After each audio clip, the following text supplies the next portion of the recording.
October Red, back at Acocks Green Boxing Gym with Tori Ellis Willets, that's now a professional. Congratulations on your win and welcome to the professional ranks of boxing. Thank you. I'm excited now to get started. Well, it's already started, but yeah, looking forward to it now. Talk to us a little bit about the journey, because last time I seen you, you was staying in the gym, you were staying ready, continuously training. Then all of a sudden on social media, you signed, and then within literally a couple of days, there's a fight announced. Yeah, so I got signed by Fight Zone. There's opportunities there for me. They put me on the platform straight away on the undercard of Jay Harris. And I got a co-main event, so really big opportunity for me, live on BBC as well. So to have that my debut in that position, it's a good start, and I think I set it off as a good start as well. How was it then, like getting the business arrangement side sorted and like choosing Fight Zone to do your promotional work? Because as you know, there's so many different promoters out there. What was it about Fight Zone that attracted you to them? I know there's the BBC airing, which is clearly attractive, but what else was it about them? They've got Hannah Rankin on there. She's not well known. What she's achieved is great as a female fighter. So to follow in her footsteps, it was a good opportunity for me. I know Dennis is like looking forward to having me on board and giving me the opportunities that I want. Like I say, I'm 28 now. I've come from GB, and I want my professional career to. I know I want to get in the mix, so I know that they'll be able to put me in that position. Could have gone. You got Matchroom, Wasserman, all these options, but I don't want to be like a flyer running, coming on here and there. Like I want to be like you say, co-main event like I was, and to be known and be on BBC, and that's the sort of thing that I want. So Fight's only give me that opportunity, and that's why I went with them. The nerves, or in fact the build up to the fight, because like I said, I remember speaking to you and it's like, oh my god, I'm fighting like in 2 days time. It's just happened so quickly. When you were backstage and you knew it was your turn to come on, talk us through that, your debut. What were your thoughts? What were you thinking at the time? It's mad, really, because I probably was the most calm I've ever been before a fight, like even before a GB.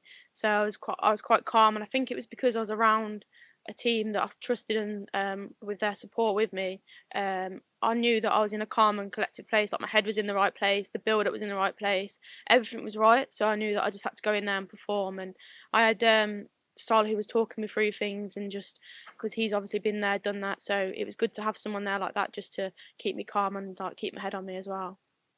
So you walk into the ring, you climb through the ropes, your opponent's there, you're in the center of the ring, you're hearing the final instructions before that first bell goes. What were you thinking at that time?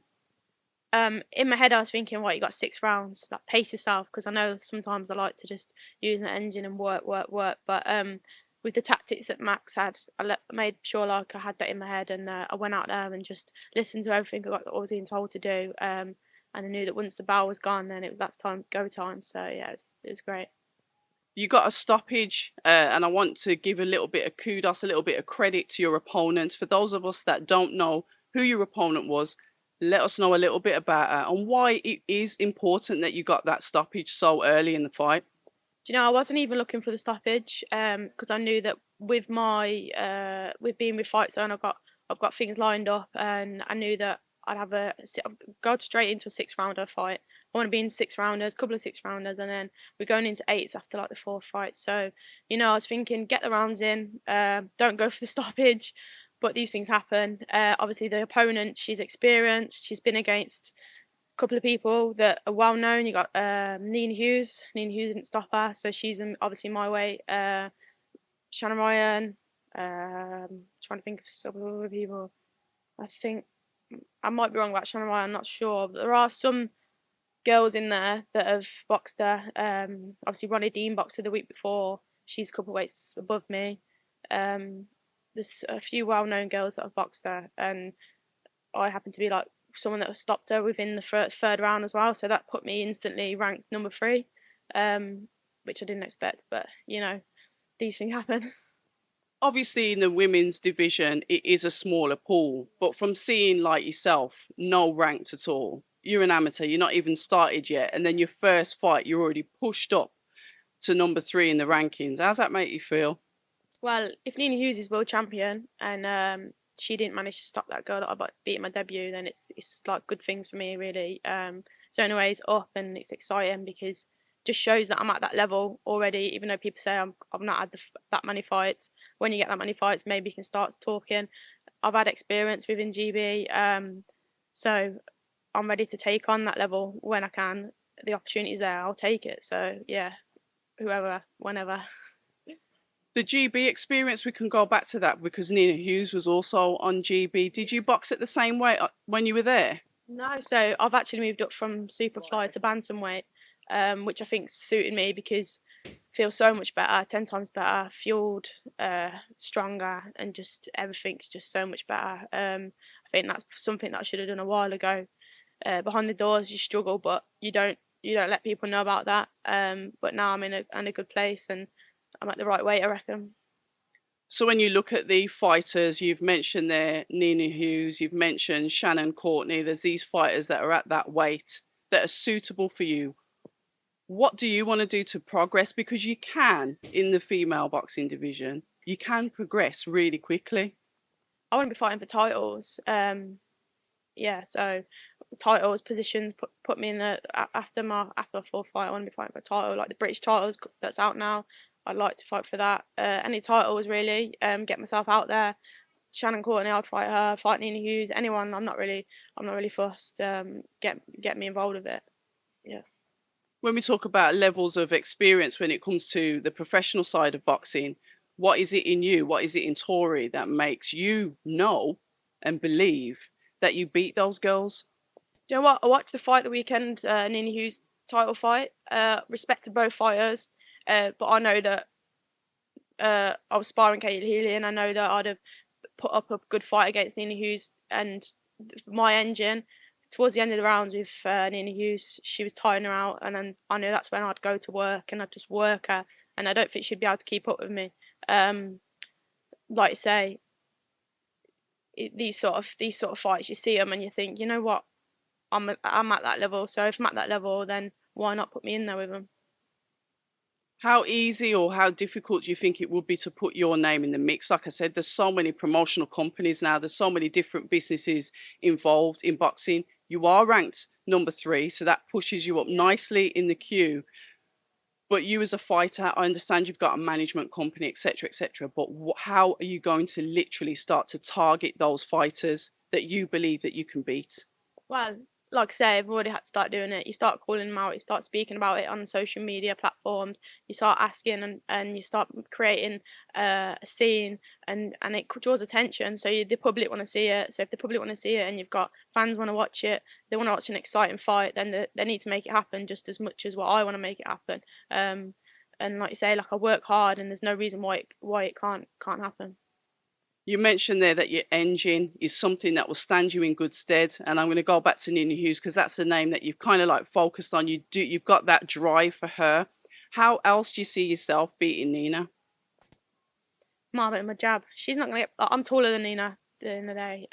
So I've got a good jab on me. I don't know if you watched my first fight, but within the first fight, all I was being told was I was just beating her off the jab.